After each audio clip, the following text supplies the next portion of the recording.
Good afternoon and welcome.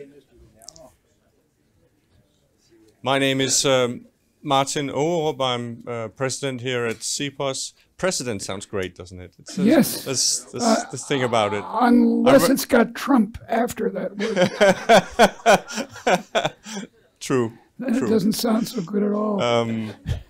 And it's my pleasure to welcome you all, and this is a full house, to this event with Professor Deirdre McCloskey and Tommy Ahlers. We'll be discussing McCloskey's term Innovisme and why she thinks that is a more appropriate term to classify the type of society we live in and to explain why we are capable of producing economic growth and wealth.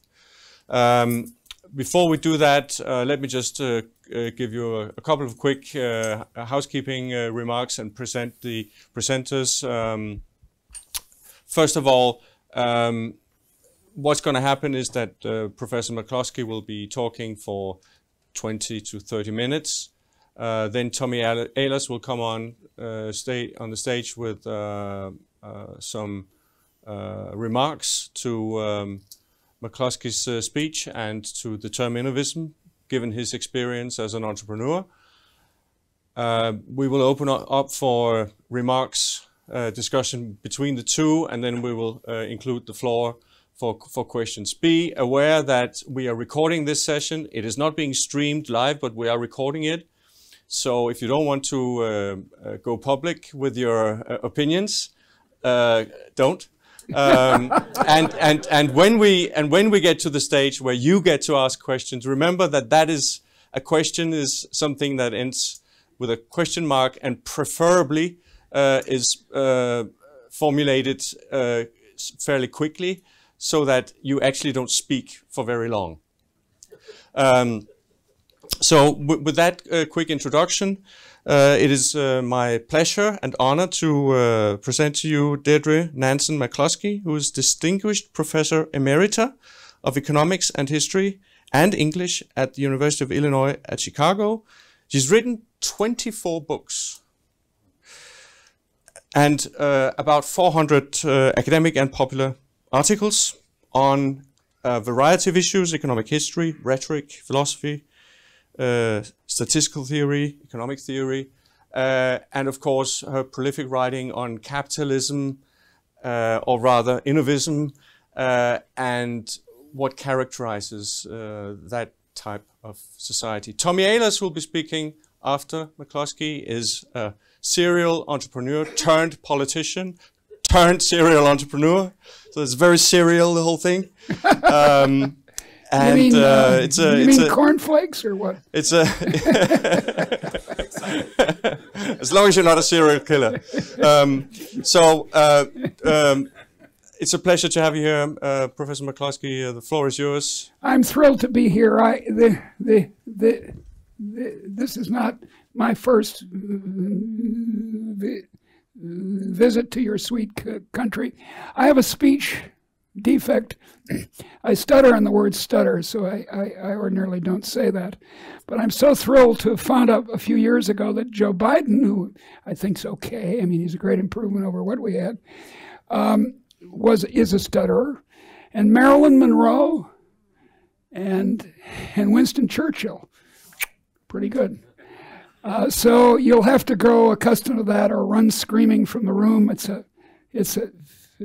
Denmark is a free country, so you can leave if you can't stand it anymore.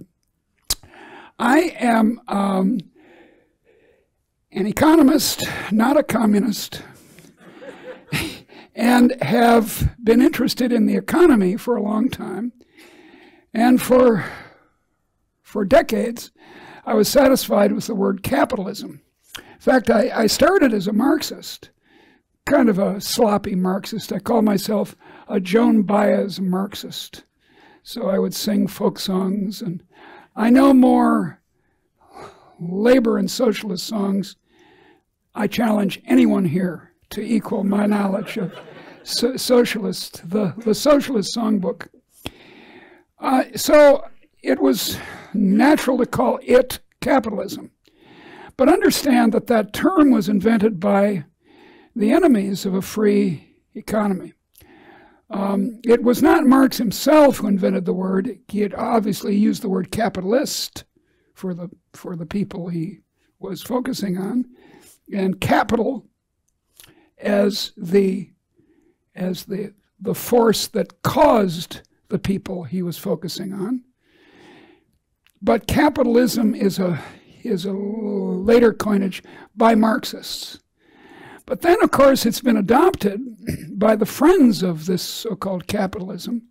Forbes, the business magazine and the business and investment magazine in the United States, proudly calls itself Forbes Capitalist Tool, right?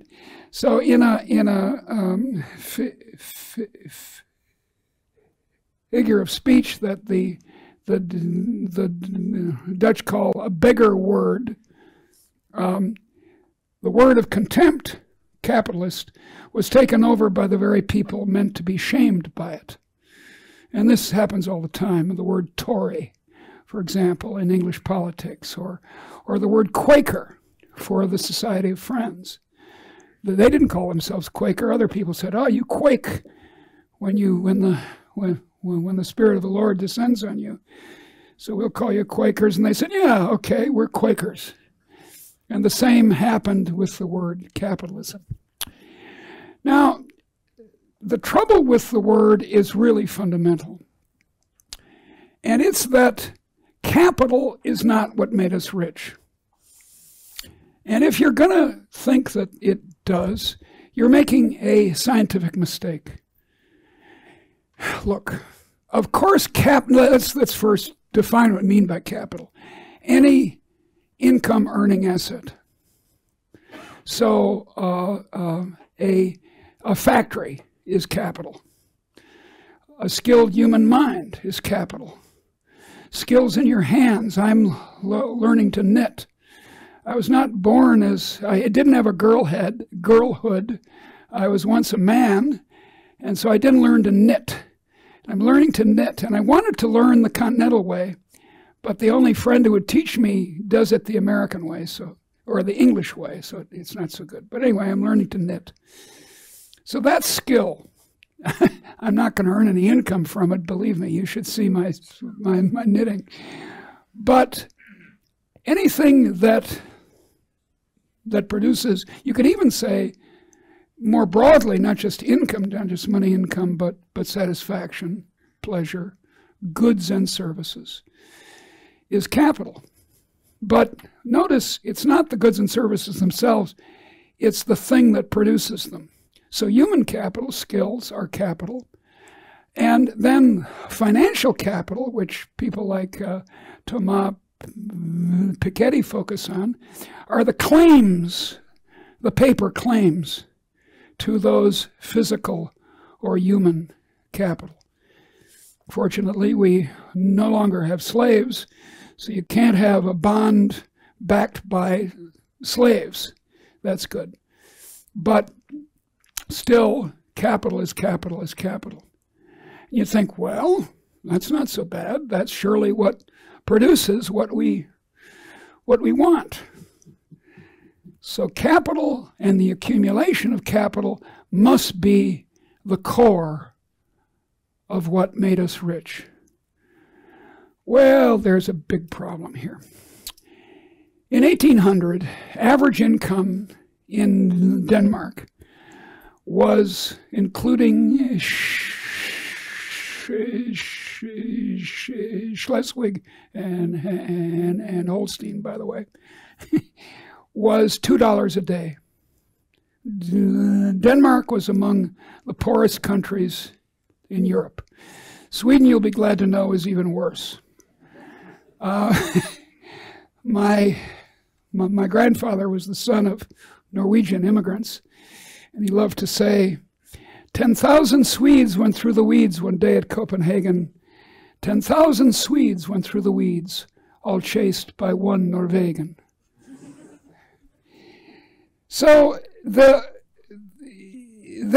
now, the average Dane earns, makes, and spends about $180 and $20 a day in the same prices.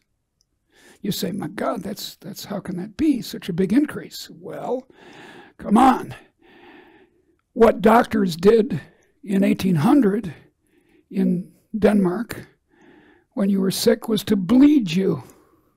George III, when he went crazy, all they could think of was to take his blood out. I mean, what? Now, when you go to the doctors, I've had 2 hip operations. Now I can walk fairly well. That's one of the changes. Food is much better than it was in 1800, and there's more of it. Your ancestors, if you're Danish, were very badly fed. You were even in a Lutheran country. You were undereducated. Your great-great-great-great-great-grandparents. If you wanted to travel, you walked or went on a sailing ship. And more you see that there's been a gigantic change since 1800. And ask yourself, how could that be caused by just piling up capital? No. What had to happen is the capital had to be a novelty. It had to be new ways of doing things or new products entirely. So it's innovation that makes it worthwhile to build the Volvo factory in Gothenburg. If they hadn't invented Volvo, by the way, did you know that Volvo was invented by the company that invented ball bearings in Sweden? And it's called Volvo because Volvo means I roll in Latin. Volvo. It was founded in the 1920s, and all through its history has innovated. So is the company that made the ball bearings. They have a wonderful demonstration of that in the ball bearing factory. I forget its name. You'll probably know it.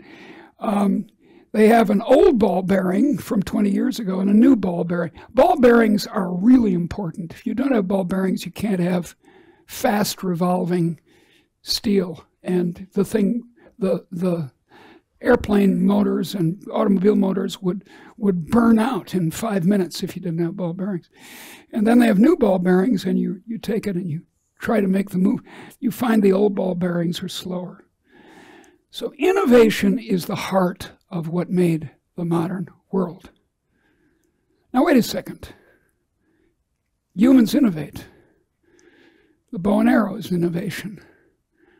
There are lots of innovations. Iron is an innovation. Glass, one of the few technologies that Europeans were better at than the Chinese, was glass.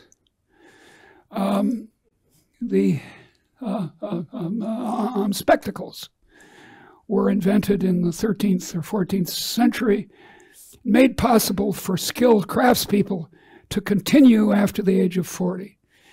Anyone here over the age of 40 knows that you start reading the book further and further out, and pretty soon you've either got to get longer arms or you've got to get glasses. Okay, so there's innovation is human.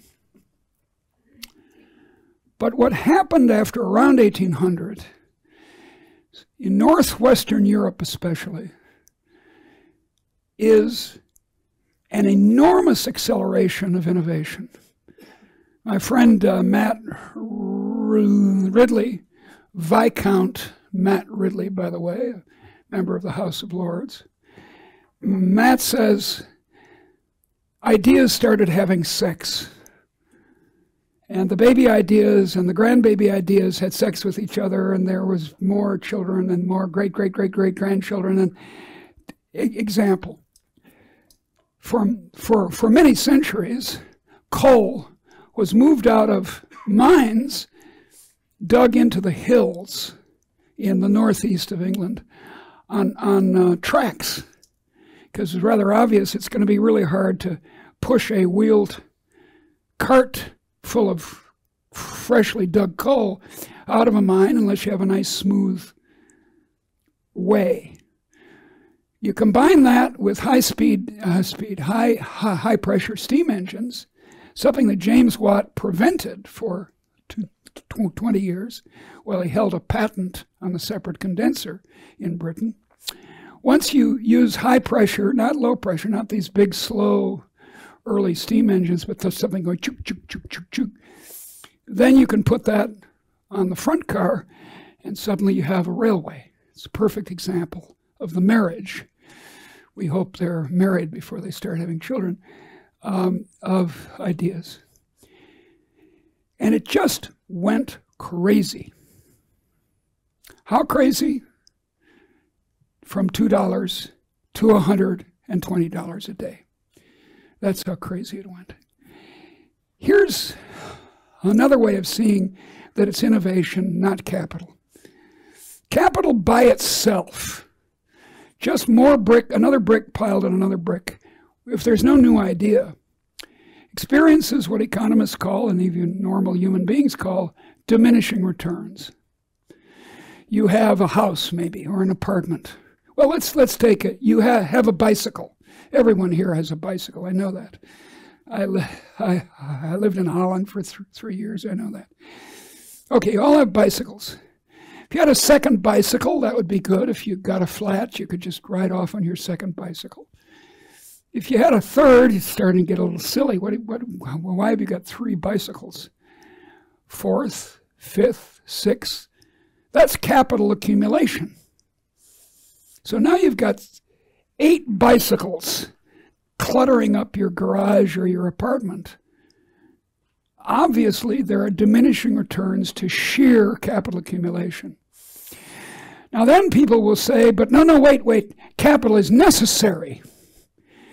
Well, sometimes it is, sometimes it's not. Apps don't require capital. I've got an idea for an app. Anyone here can have it. I'm glad to. You know these apps, these applications on your phone that allow you to drive around without knowing where you're going, and the voice tells you in a nice accent, maybe English, where to go. My app idea is to have an impolite voice. So she says to you, "You idiot, I said turn left, you went right. What's the matter with you?" I think it would be highly amusing. Irritating, but highly amusing. That costs no capital, 0. Well, it costs my brilliant mind to think up such a stupid idea, but it doesn't cost anything.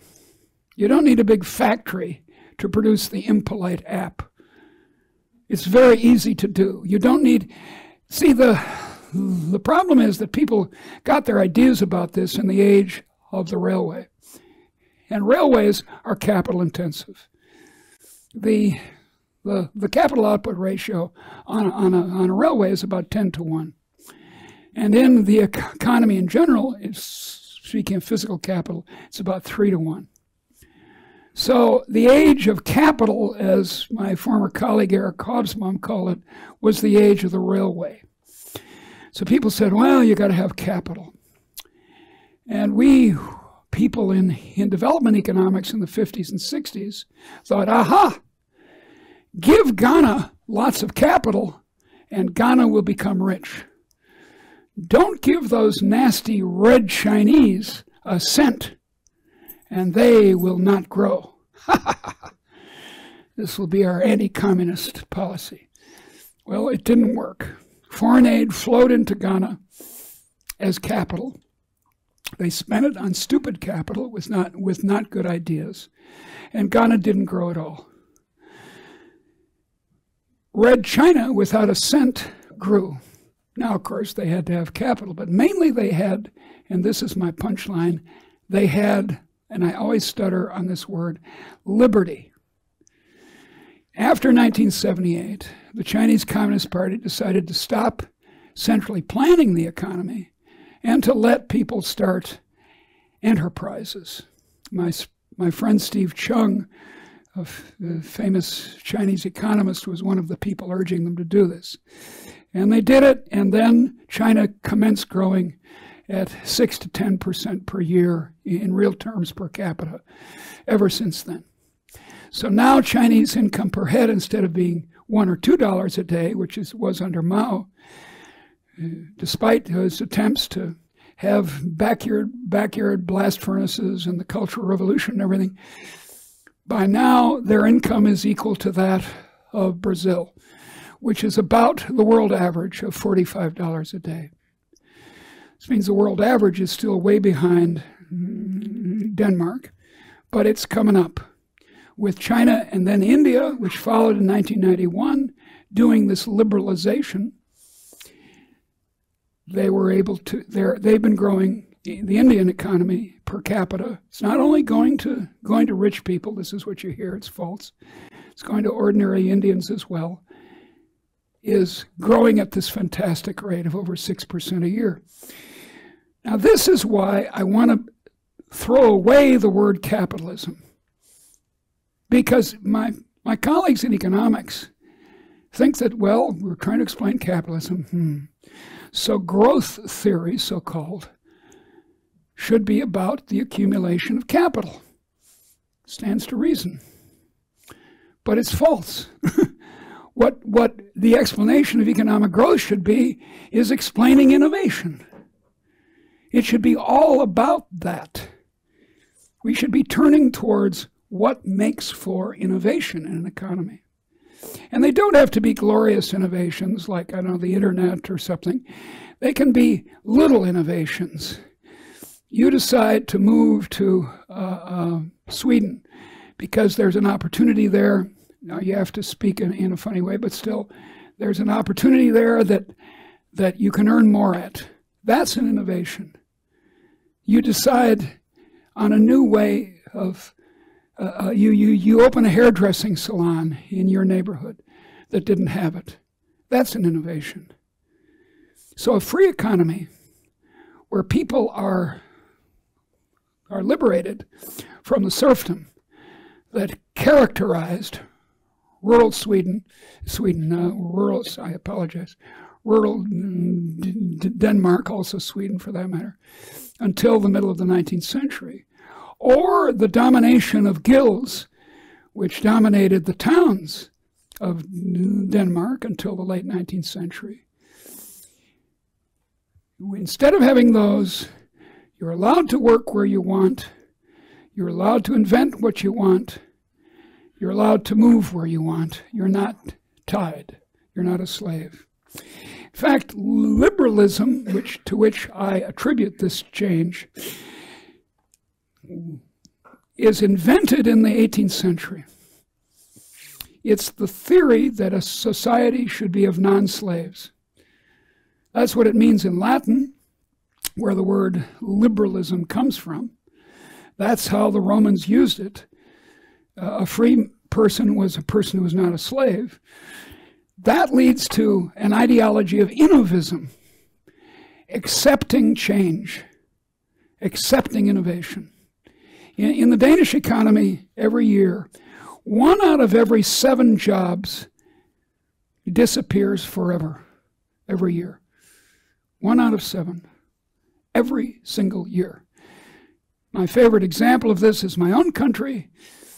In 2000, in the United States, there were 130,000 people employed in, wait for it, video stores. And the important historical example is agriculture. Most of the people in this room, if they go back a few generations, their ancestors were farmers of one sort or another. I could do a survey, but it's unnecessary. I know it. In the United States, in 1900, 1/3 of the population was on farms. In 1800, it was 80% of the population was on farms. Farming now, 2% of the American population is on farms. So those jobs disappeared forever. All right? So an economy if it's going to be a progressive economy, if it's going to make poor people better off, it has to churn. And the only way it churns is through innovation. Some new idea of how to do things. And that's the key to growth, to prosperity, to having enough money for a welfare state, to opportunities for your children and grandchildren. It's innovism, not capitalism. Now look, someone's going to stand up and say, but look, capitalism is necessary. Now the trouble with that argument is that lots of things are necessary. Sunlight is necessary. Water is necessary. The arrow of time is necessary. The existence of the Danish language, if you all suddenly forgot how to speak Danish, this would be a disaster for the economy. The existence of the universe is necessary. Necessary conditions are not logically the same thing as jointly sufficient conditions. If you have the usual necessary conditions, an approximate rule of law. I come from Chicago, and we sort of treat the law as advisory. And approximate freedom to move. Now, let's hold that in abeyance. Enough sunlight, not too much rain, etc. Yeah, and a labor force is necessary. So you have that. You have a labor force. You have people. All right? So those are necessary, but they're not sufficient. What was jointly sufficient is liberalism, and the innovism that came from it, and the innovation that came from the innovism. Look, as the English say, people were allowed for the first time to have a go. We don't say that in the United States, but that's what they say in Britain. They're very sporting-oriented, the British are. So you have a go. You get your turn. And go they did, and made the modern world. So I advise, I think words are important. I've written a good deal on this. I think it matters whether we call Denmark a mixed economy or an innovistic economy. I think it's more innovistic than mixed. In the United States, we think of the Scandinavian model as socialism, and we have no idea how things actually go in Denmark. And there's not as much contrast between the American or British supposed free market model and the Scandinavian model as Scandinavians think.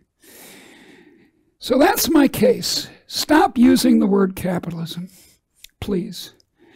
At least get out of your head that capital accumulation is what creates the modern world. It ain't so. It's ideas that created the modern world. It's human creativity that created the modern world. It's liberating slaves and women and gays and immigrants and colonial people and transgender people. It's liberating people that inspired them, inspirited them to have a go. And they made their innovations small or large. And that's what made us rich. The founder of Walmart, Sam Walton, started a little store in Arkansas, a little sort of, we used to call it a 5 and dime store, a cheap little store. And he didn't expect it to become one of the largest corporations in the world, but it did.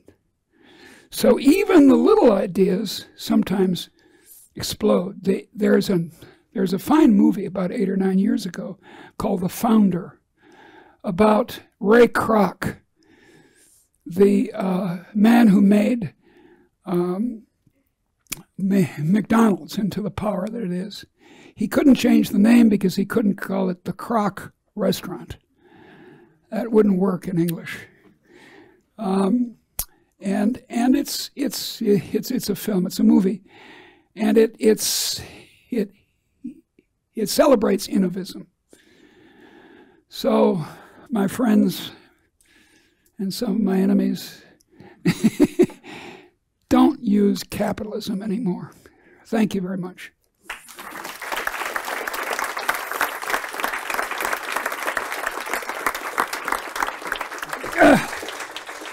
Thank you very much, Deirdre.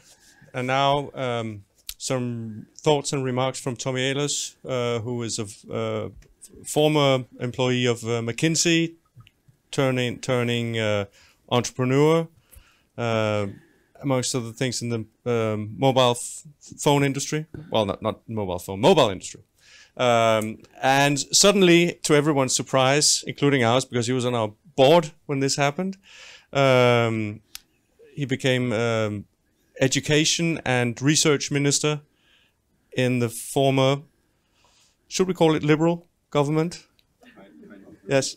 And now he's left politics to become an entrepreneur again. So, Tommy, what are your thoughts on Innovisme? Thank you very much for joining us. Thanks. Thank you. Thanks. And thanks to you, Professor. It's hard to follow you because I'm not half as smart as you are. Oh no! But I think I've tried a bit what you're talking about in practice, starting 3 companies, of which 2 were quite successful. 1 was not. That was the mistake you need to have as an entrepreneur. I did that in only 9 months, so fail fast, not to waste too many years on your failures. And then also investing in close to 20 businesses over the years. And then also, having spent 3 years and 3 months in politics, also, definitely relates to some of the things you're talking about, maybe more the negative part of what you're talking about.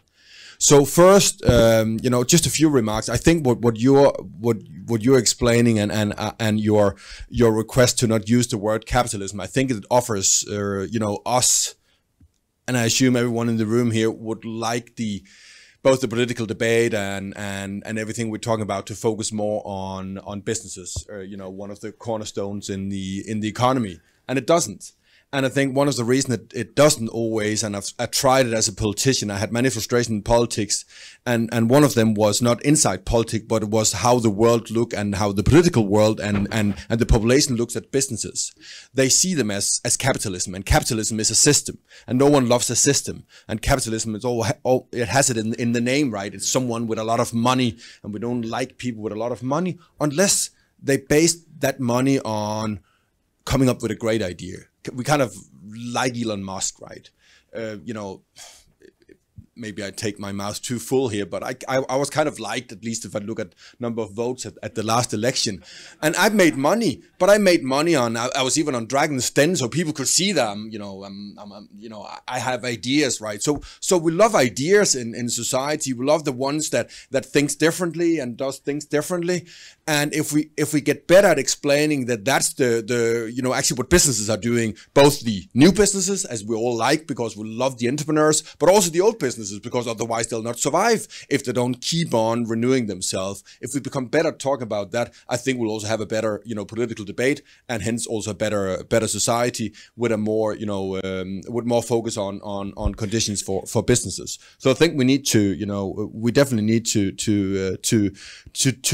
listen to that, because in the classic welfare debate, we're very, very good at putting a human face on everyone knows a doctor, and that doctor needs, or a nurse, and they need better conditions, but we don't know who's running the businesses. And that's also because most people most business people shy away a bit from taking part in the political debate, and therefore they leave the scene to the institutions, Dansk Erhverv and Dansk Industri, and they do a great job. But if people cannot put a face to the one that is losing on, the politician making a bad decision or thriving on this, it's very hard for them to identify themselves with it, and it doesn't get the focus it deserves. If I turn a bit to my experience as an entrepreneur, one of if you think about Airbnb, Imagine, Airbnb being created inside an existing business where they need to ask for permission.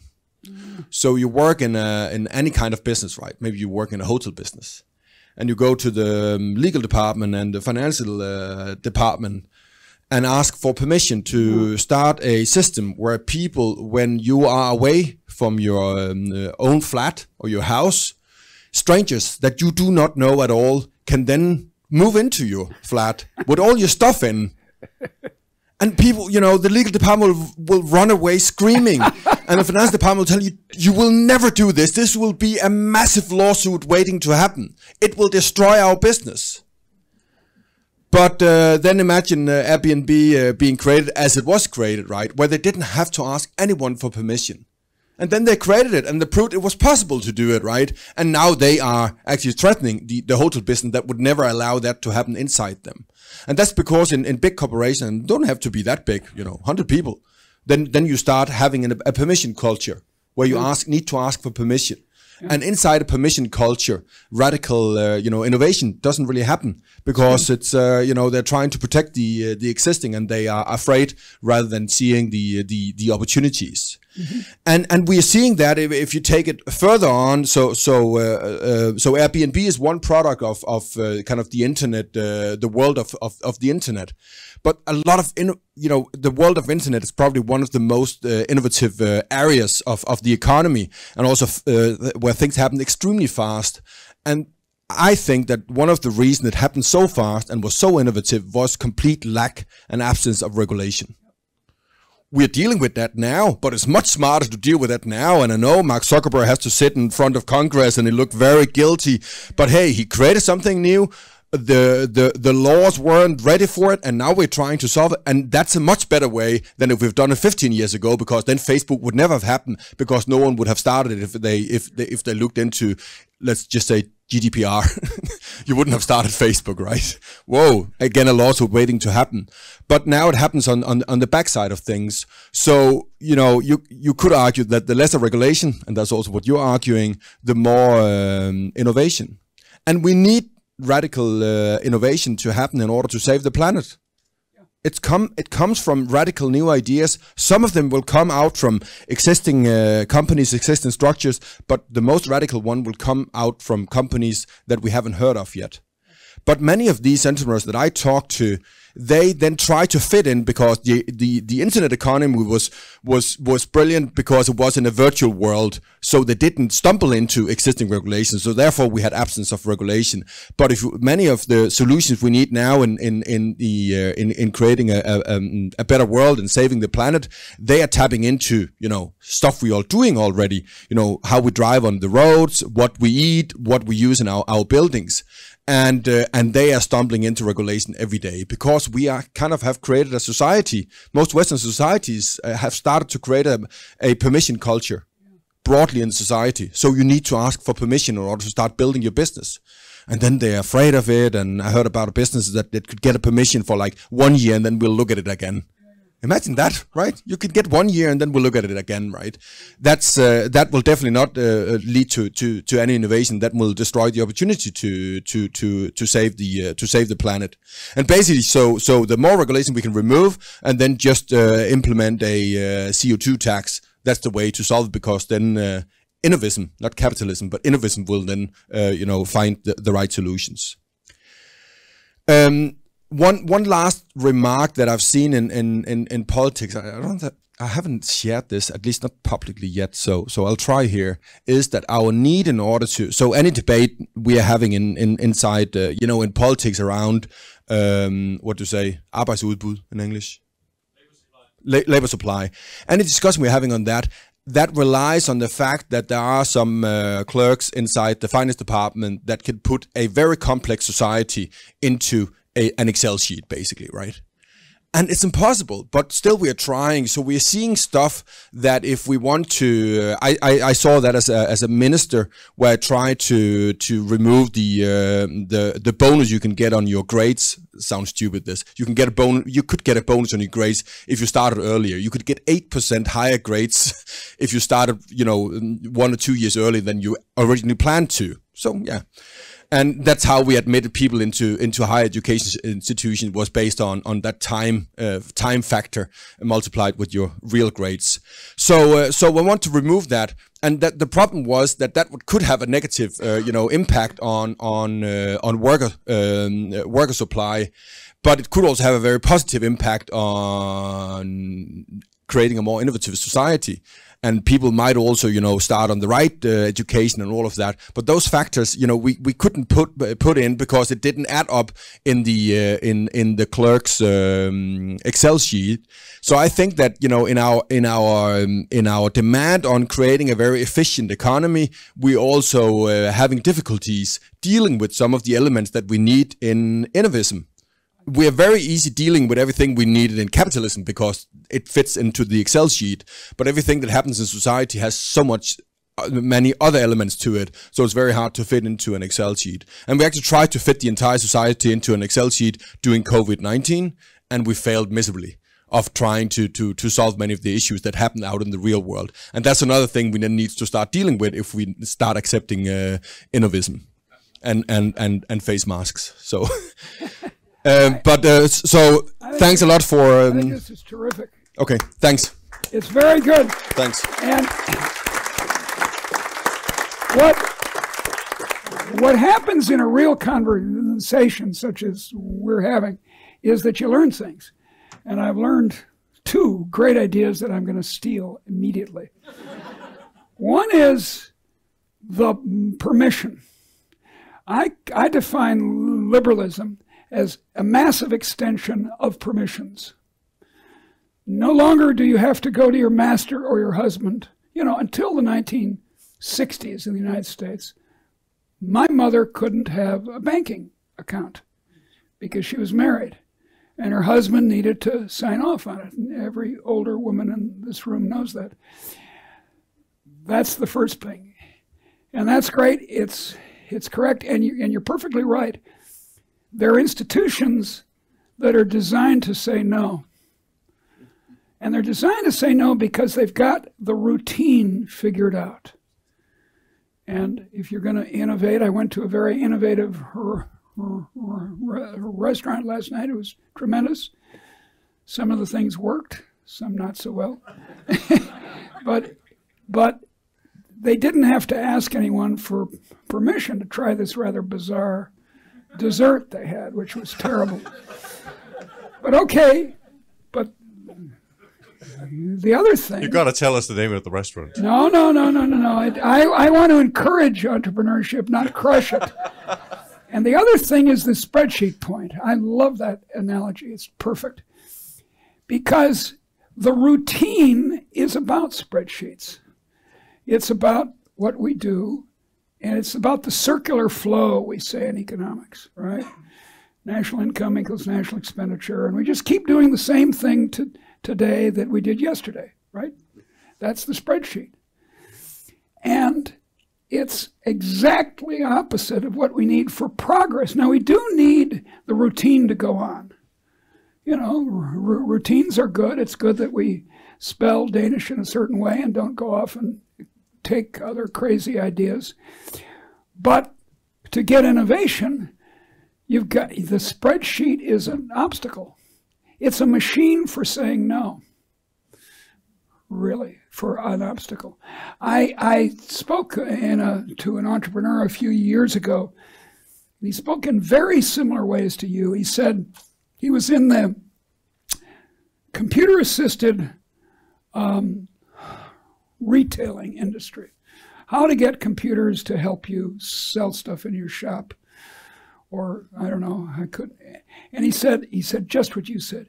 He said it's the advantage we have with computers is that we just do stuff and then we apologize. And if it works out, we don't have to apologize. Right? And that's how we should do it in our life, in our marriages. Maybe not. Better watch that. Maybe marital advice is not quite the strongest way of. But so if we're going to help the poor of the world, And that's been my motivation. I started, as I told you, as a socialist, and now I'm not, to put it mildly, a socialist, but I still want to help the poor. And you help the poor.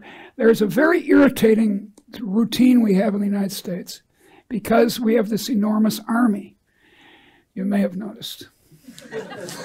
We have 700 overseas bases. This is pazzo. This is insane. I like the politician in Denmark a long time ago, who campaigned on getting Denmark out of NATO and substituting for the Danish Navy and Army, Air Force, a toll-free number which said, "We surrender," in Russian. That was a really good idea. And his son is sitting right there. There? Yeah. Good. I honor you, sir. I honor your dad. Okay, let's move on. I'll start out with a question for the both of you. Yep. So you know, this is a policy institution. I'm a policy guy, so Yep. I immediately start thinking, okay, what does this mean for policy? Yeah. And I know there are debates that don't necessarily need to go to that very specific level, but Yeah. let's try it out and see what happens. Okay. So the way I interpret this shift from focusing on capital to innovation, Yeah. in a concrete policy perspective that has to do with what you're interested in, Tommy, transitioning from fossil fuels to something else, is that the capitalist approach would be to say, well, we have a problem and we need to pour capital on it, Yeah. just like we poured capital on Ghana. Yeah. The Innovisme approach would be to say, we have a problem here, we need innovation for this to happen.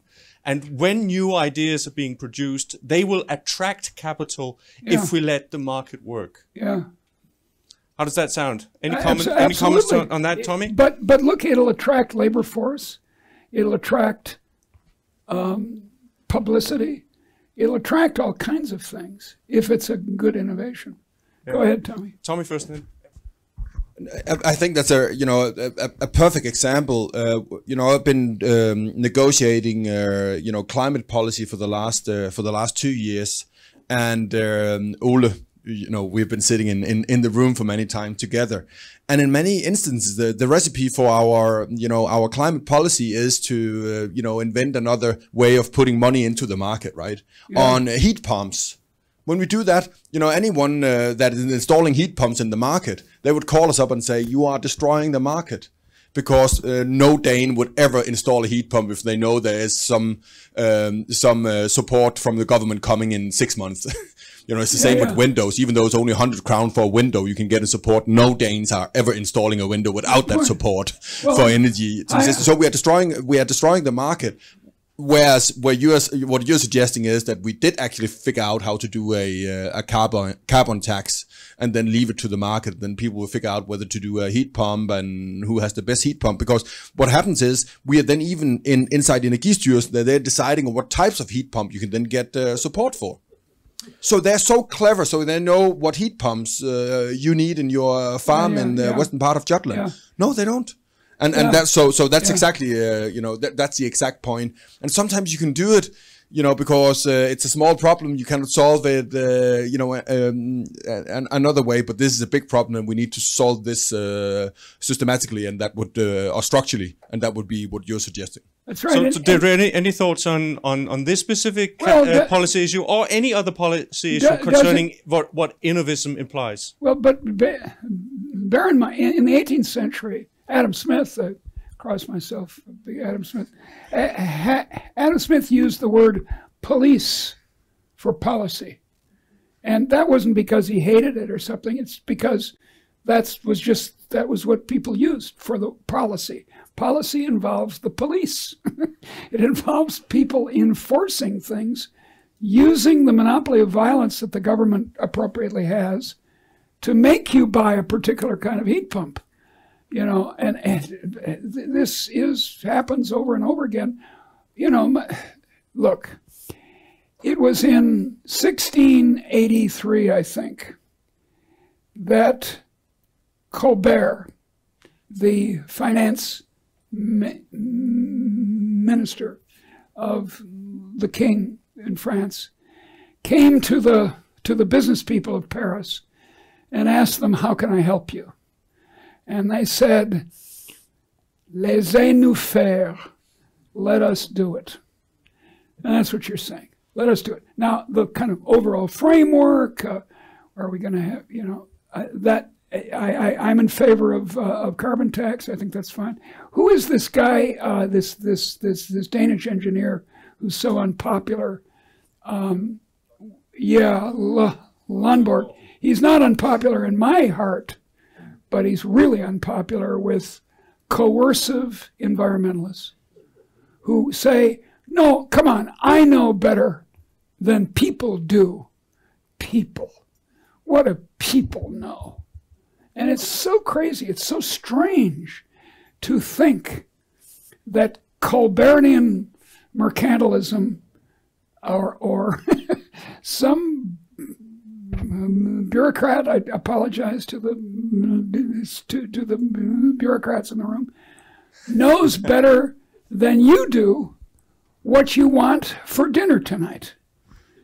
And it's, Okay, let's take it to the floor. Please. Questions. We'll start out with an in-house question, so to speak. Mads Lundby Hansen, our chief economist. Yeah, thank you for two very good presentations. I have questions for you. First to Tommy Ahlers. You're now free to speak. You are out of politics. And we are talking about innovation today. What do you think about innovation and the fact that we have the second highest capital gains tax in Denmark at 42%? And could you tell what you think the politicians should do about this capital gains tax and how a reduction, if you propose that, would affect innovation? And I would also like to hear McCloskey's view on this theme. well, you know how I will answer, and you know how Tommy will answer. Nope, not necessarily. Well, Go ahead, Tommy. Tommy, maybe you could start out. So before I went into politics, Mads, and you damn well know this, I proposed that capital gains tax should at least be down to 30% and we phrase it like on the Nordic level, because then it didn't feel so dangerous, because anything that is on the Nordic level is a good system, right? Because we're the good countries of the world in the north, right? So down to Nordic level of 30%. And while in politics, I didn't say the same, but I didn't still thought the same. And now I will repeat it. It needs to go down, because what happens is capital is is international. It will flow where, where the cost of capital is lowest. And by imposing a capital gains tax of now even proposing to increase it from 42% to, which, I think I will still even argue that it is the world's highest, because you have to be very, very specific in Ireland, I think, in order to go higher. So the world's highest, and then increase that to the universe highest, because imagine if we found intelligent life somewhere else on the planet and they had the highest capital gains tax, damn it. So we need to increase it to 45%. And what that does is, the ideas we talked about before will not get the same amount of capital as they could have gotten if the capital tax has been on a same level as other countries. So entrepreneurs in Germany, in UK, they have an advantage over Danish entrepreneurs through this difference. And the planet might not care, because there are good scientists and researchers in Germany and UK as well, and they will save the planet. But then we're just back to being the planet will be saved, but we will not take part in it, and we'll be poor. So we are surviving on, in a poor country, and we don't like that. So Deirdre, how do you square this? You have just been arguing that capital is not so important; it's innovism. And the first question from the floor is, what about the capital gains tax? And then we have Tommy going, no, well, that's bad because it starves us of capital. But look, I agree that capital is necessary. I didn't say it. You could do without the existence of the universe or the Danish language or all these things that are necessary. So if you suppose you had a tax on on sunshine, of 42 or now 45% tax on sunshine. So you'd have to close your windows so that you couldn't get any sunshine. This is an old proposal to help the candle makers of France. They would, in the imagination of a man named Bastiat, they petition the government. Look, it's terrible competition with our candles. So let's have obviously sunlight is necessary and okay, but what you want to do is have, you don't want to put taxes on everything that's necessary. In fact, I have a more radical proposal to make the corporate tax rate 0, as I think it ought to be optimally.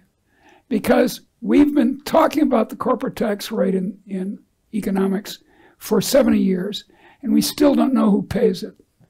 But just one thing, you cannot make jokes about another tax object in Denmark because they might think, hey, that's a good idea on this sun tax. Why didn't we think about that? So don't do that. I know you're joking and no one would ever think about it, but hey, come on, we would do it. Windows were taxed. Yeah, I know they were in France. In the 18th century, I don't know if it was true in Denmark, but in Britain, windows were taxed. And guess what? They started bricking up their windows. So British houses got very dark because they said, oh no, I don't have any, I only have 2 windows. So there are no questions from the floor right now, so that's great. That means that I can ask another question. Go ahead, ask away. I'm the answer lady. If you have problems in your sex life, I'll be glad to advise you. And if you want to, I'm here. I've come to Denmark to straighten you out. Okay, that's great. I don't speak a word of Danish, but I know all about you. So I'm a little bit like the bureaucrat in the ministry. Well, let's keep my sex life out of this. In the essay, which is on our website, and thanks a lot for writing it, Deirdre.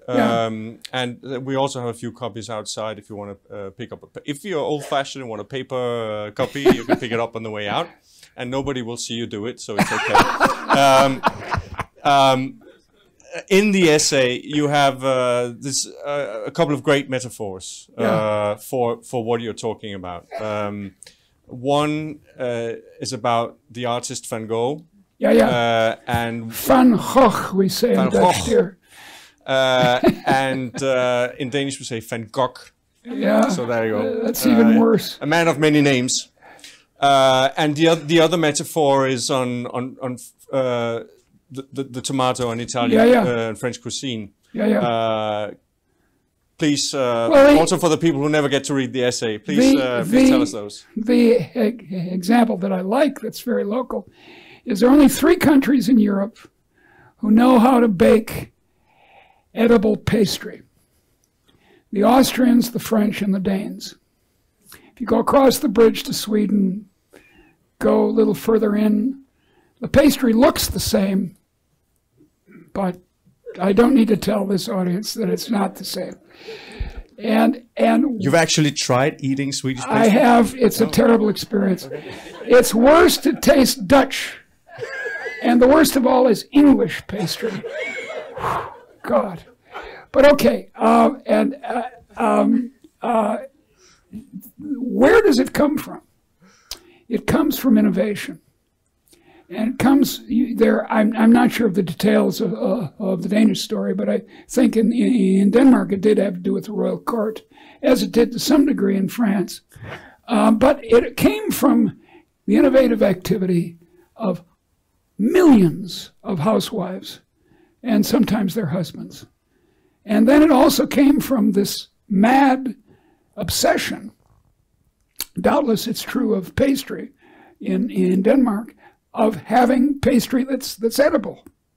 And in France, men will talk about their last meal for half an hour.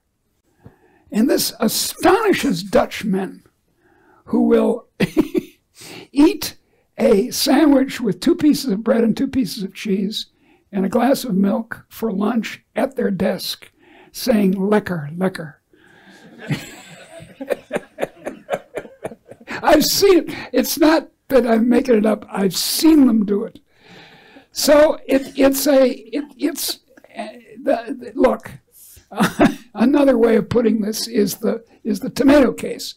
There's sauce tomate, I think it's called in French cooking, which is one of the 5 master sauces. And to make sauce tomate, you can tell you need tomatoes. Tomatoes come from the New World. But Germany had tomatoes too.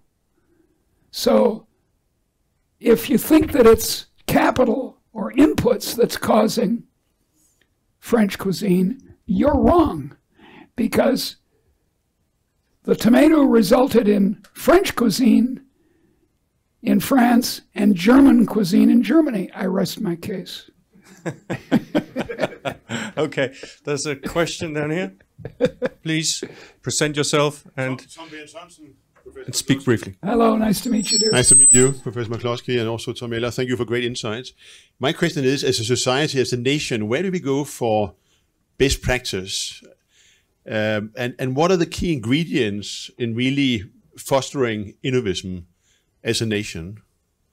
Well, I mean, I'll just say what's obvious, and I'm sure Tommy will say something more interesting.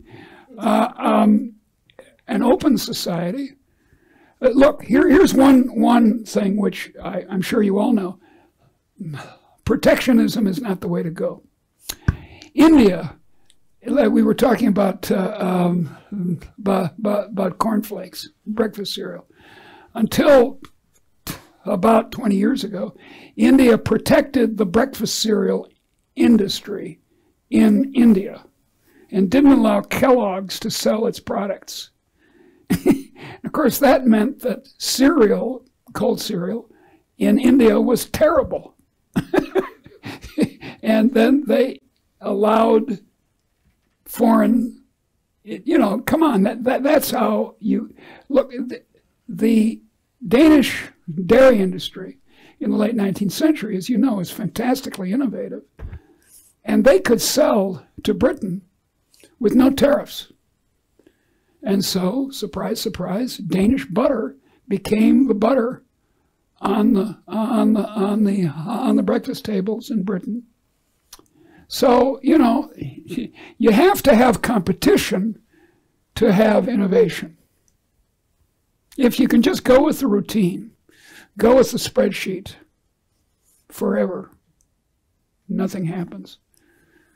Go ahead, say something more interesting. No, I think the openness, because if you look at, we all know, the examples of Silicon Valley, how innovative it is and has been and still is. And one of the key ingredients there is that anyone can dream extremely big there, because they know, imagine, you have all paid a tax to a Silicon Valley based company today, all of you. Imagine to build companies like, because you used Google or you used Facebook, you did whatever you've done today. You'd be you would be a weirdo if you haven't paid any tax to Silicon Valley today. Yeah. So the promise is that if you start a company there, there's a route to become one of these, extremely big players. And that forced a lot of innovation there, because everyone wants to be part of that. There's a lot of capital. There's a lot of talent going there. Not all of them go all the way there, of course. It's only a handful, but we still have the dream of it. So the ones that can make the dream big enough, the opportunity big enough, that would foster innovation, I think. Yeah. Because then capital talent will float there, and then we need an open society, not having a high capital gains tax, so capital will flow. Not having too many restrictions on immigration, so talent will flow. Yeah, right? Yeah. So that is, I think, what has created Silicon Valley. Then you look to Tel Aviv, right? That might be, I don't know, a bit of scarcity that has created the small country, not much bigger than Denmark, in a very turbulent, though not so skilled at football. What? Not so skilled at football, exactly. I was getting there. No, they're very, very skilled. They're very skilled. They're very well, good. And but we are much better. So very good played, very good players, and 5-0. 5-0. Brilliant. So I think kind of I wouldn't say fear, but scarcity also gets you a lot of innovation. Sure. So the countries that actually manage to not just put too much capital to things. I tried it, Vodafone, 80,000 people company acquired my second company, a 25 people company, and they start implementing some of the things we have done because we've done it in a smarter way because we didn't have any money, and they did it in a stupid way because they had too much capital, right? Yeah. So it also, turns the other way around. So, but in terms of where to look to, it's the ones that created the ecosystem, and you ask why did they create the ecosystem? Capital and talent. Well, so Stockholm has it, Helsinki has it, Tel Aviv has it, Paris is starting to get it, London is losing it a bit, and Silicon Valley still has it. And I think, and there is this point that if there was an answer to that question, if it was easy, he and I sort of have various partial answers, then we would all be rich. See, I once wrote a book called If You're So Smart.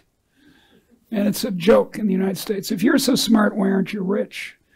The other question is, if you're so rich, why are you so stupid? That's the other side. Let's take another. That's for me. Let's take another question. The green shirt, not brown shirt, green shirt. I'm Joshua Beatty. I'm a new postdoc at CBS, and so we've talked about some of the policies that might encourage innovation. But at the end of the day, in democratic countries like Denmark and the U.S., we have to convince people that that's okay too. We do. And so my question is, how do we do that, especially poor people who may not experience the benefits of innovation as quickly as the rest of us? Yeah, well, they actually do experience the benefits of innovation, but I see what you mean. Let's take the case of the bicycle. You see a lot of them. You go out this building, they're all over the place. The bicycle started as a toy of rich young men. These very dangerous ones with the big wheel and little wheel in the back. And then they invented the safety bicycle, so-called. It was because it didn't kill people all the time. And then that was still very expensive. And by the end of the 19th century, as you well know, it was the tool of working people. And this has happened over and over and over again. The automobile was once a very expensive little toy for the rich. So there's an argument that Friedrich Hayek made, that when I first read it, I was kind of repelled by it, which is that rich people are the pioneers in consumption. And in an odd way, it's true. So that it takes a while. There was all this talk of the digital divide, and it's more or less gone away, I think, because you see beggars on the street with cell phones. So I'm not too. Look, the danger is that to help the poor people will prevent innovation. A shocking example of this was the invention of a short hybrid corn, the Green Revolution, which started in Mexico. And the Rockefeller Foundation had given a grant to work on higher yield corn. This is Indian corn, maize. And the supervisor, I'm forgetting the guy, Borlaug, was that his name? Borlaug. Borlaug. Sounds like a Scandinavian name. He was prevented by his supervisor from doing what he was trying to do because the supervisor said, this will mainly help rich farmers to begin with. And fortunately, he was able to work around that. Again, it's your very good point that inside organizations, there'll be this tendency to say no. So I don't think we want to wreck Innovism to help poor people. That's not sensible. helping poor people, and that's all I care about. I don't care about rich dudes. That's fine. I don't hate them or anything, but I don't. That's not who I'm trying to help. I'm not trying to help him. But I think, I fully agree, and I think if you need to, Tommy, are you trying to help yourself?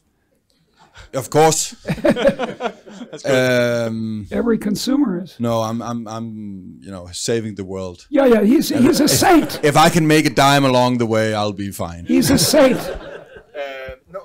I think, if you want to solve the problem you're pointing to, then you have to kill populism, right? Yeah. Because it's any right. innovation will kill something. If it's really innovative, it will kill something existing. Yeah. And it's very easy for, now I can say, politicians to tell a story around fear. That if we let this happen, it will kill your job. It will, make your little city suffer. All of that, right? And that scares people. But look at innovation, right? We're all using, home banking.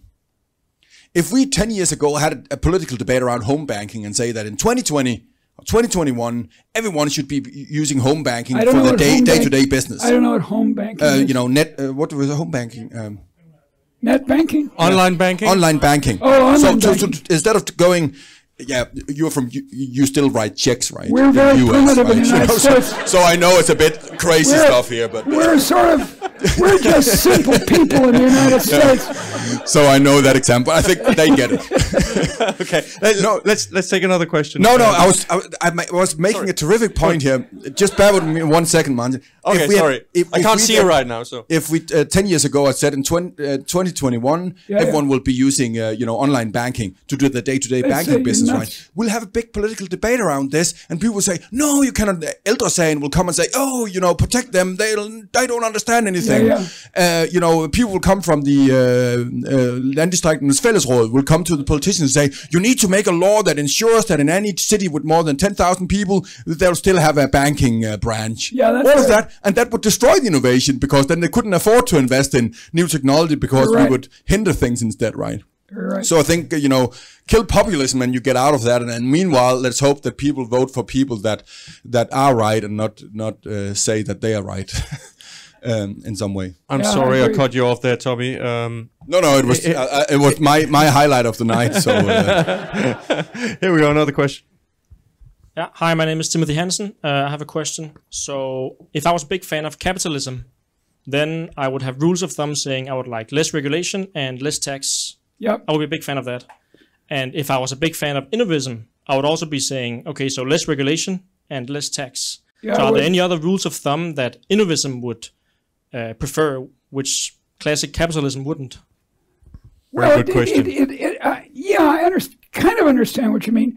Well, classic real capitalism, we used to say actually existing socialism, actually existing capitalism, if I use this as a term, would be in favor of the protections that Tommy is warning us against. And in favor, interestingly, in favor of high regulation. Because the big capitalists, if that's what we mean by capitalism, they have big legal departments. So they're able to work around the people saying, no, you can't do it. Whereas if you're a startup firm, you don't have a lawyer at all. So no, I think we should call it crony capitalism as against real innovism.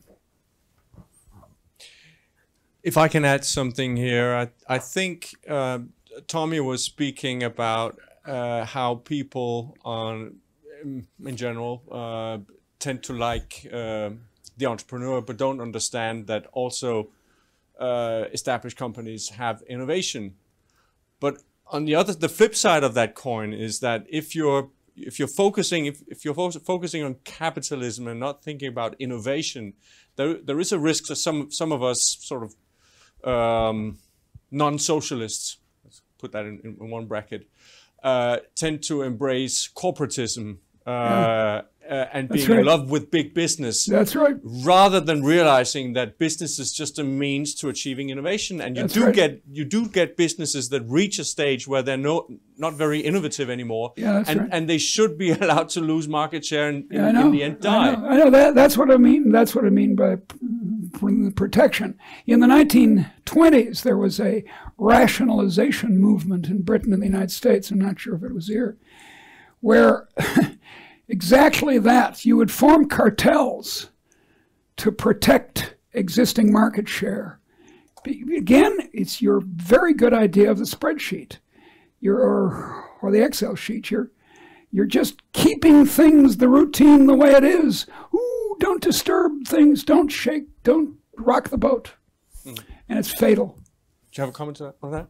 Yeah, and it's if we created a business world today, I think we would have many more small businesses than we actually do, because the historical reason to create big organization is that was the way to communicate. That you had the hierarchy and we communicated. Now we can, all of us can communicate with each other right now. That's a good so point. We don't need, and we have platforms, so we could all be, like almost like freelancers, and we don't have to be in the same organizations anymore. Or and therefore, big organizations, they are trying to protect themselves, and because they have access to legal assistance and also lobbyism, they will the political system tend to protect the existing businesses. That's a bit how, because they that's a bit. And they have. It can be. It will never be a good idea, because if they cannot, fight the competition, then this sounds harsh, but let them die.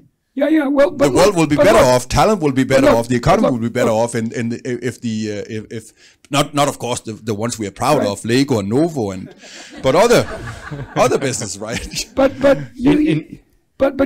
look. If there are any socialists in this room, I ask you to... Are there? Well, no. Come on, I won't. I don't want to shame them. I was a socialist. Some of my best friends are still socialists, etc., etc. But what do you think about a government ministry of friendship? If you think it's a good idea to protect existing, we'll protect existing friendships. Make it illegal to get a new friend. Or what do you think about a government ministry of rock music that would decide what the good bands are? What do you think? What do you think about in France they try to do it? What do you think about a ministry of the Danish language? Try that. Well, stop giving them ideas. Another question. Hello, Marie Brikstofte. I have a question for each of you. Tommy, how do we kill populism? And Deirdre, how do we, in a free society, how do we make the poor that we want to help vote blue or liberal and not red? That's a good question, but you go first, Tommy. Because yours is a... That's, I think the paradox around democracies is that they can actually overturn themselves, right? Yeah. Because people are free to vote for whoever they want. We cannot regulate that, right? So all we can do is, all of you can blame me for leaving politics if you spent 3 years in politics. Honestly, come and blame me if you top it with more than 3 years. Then I'm fine. And seriously, more people need to get involved with politics. I agree. More people, kind of, it's a lame term to say ordinary people, but people that have lived a life outside politics. Hey, I work together with the ones that lived a life in politics, and there's a lot of good things to say about that, because they're very experienced in some of the things that are also necessary, but they need to be mixed more up with people that come from the outside. And it's fine to be there 3 years and 5 years. You're not like, if you go into politics, you have to be there, if my career should be used for anything, it's to say, you can go into politics, you can leave again. Wow, most people in politics say like, hey, but you got in, now we have to stay here. No, you don't. You could leave again, and I think that would be one route to kill populism, right? I guess you've always been used to having exit strategies. Yeah, that's right. Yeah, exactly. Entry and exit is necessary for a free and dynamic society. There's an American humorist, newspaper humorist named Dave Barry, and he's a liberal in the Danish sense, and he proposes a ministry of Louise, and Louise would be an average woman chosen at random named Louise. And every government proposal would have to have her approval. And so this would be a person with, ordinary common sense who would say, what? You mean to have 700 overseas bases? Come on, guys, let's not do that. How to change people's ideas is, this kind of meeting is a step in that direction. And one key point we've got to do is to speak to young people. And for that, I propose that we stop calling it liberalism, which has gotten a lot of dirt around it. In Latin America, liberalism means rules that help the rich imposed by the army. That's what in practice it means in Latin America. In the United States, liberalism means social democracy, with the government getting bigger and bigger. And you've kept, I hope, the sense that it's neither of those.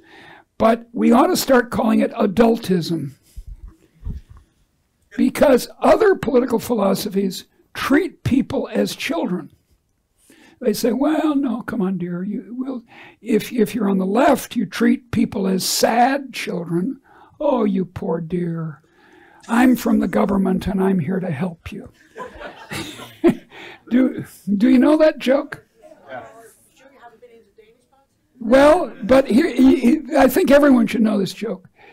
The three most unbelievable sentences in English, what are they? The check, we still have checks, is in the mail, right? It's coming, don't worry. Second is, of course I'll respect you in the morning. And the third one is, I'm from the government and I'm here to help you.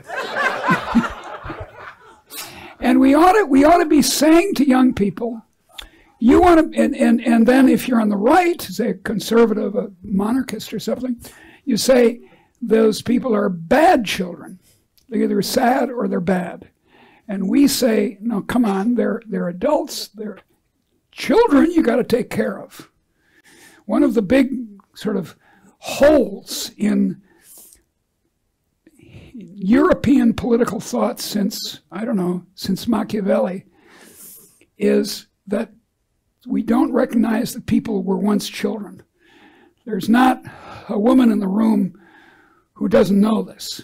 But many of the men say, oh, no, come on, we should do politics with imagined adult men in mind.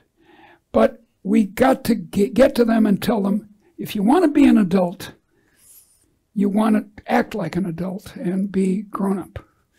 And that's called liberalism. And adultism. No, adultism. Deirdre and I had a conversation earlier where she said, all language innovation is done by teenagers. Yeah, this is a fact of linguistics. But the fact of the matter is she invented two words, innovism and adultism. Well, I'm still in spirit 16. Yeah, okay, yeah. Okay. We'll take one last question and then we'll wrap it up. Otto, present yourself. Yes, thank you for two great presentations. Present yourself. Otto Brøns-Petersen. I wonder how necessary is political and personal liberty for Innovisme. We know that economic liberty is important, but at least the Chinese communists, they think to believe that it's not necessary. They point to Singapore and say they're doing very well without the political and personal freedom. What's your response to that? Well, I say it's it's spinach, and I say to hell with it. I know that that's their argument. Last year, I heard on the BBC a Chinese communist woman being interviewed by the BBC, and she said, "Oh, this liberty stuff that you people in the West talk about, that's silly. Liberty schmibbity or something." She didn't. She was just contemptuous because she wants order.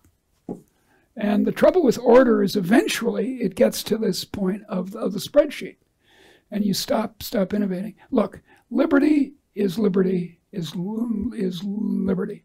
Free speech is crucial. I mean, how are you going to have competitive ideas if you don't have free speech? Sexual freedom, not stuff that hurts other people, not that, but freedom to be who you want to be in a free society. Freedom is freedom. I think chopping it up has been a big problem because in my country, the Democrats are in favor of sexual freedom, and they don't mind my gender change or something.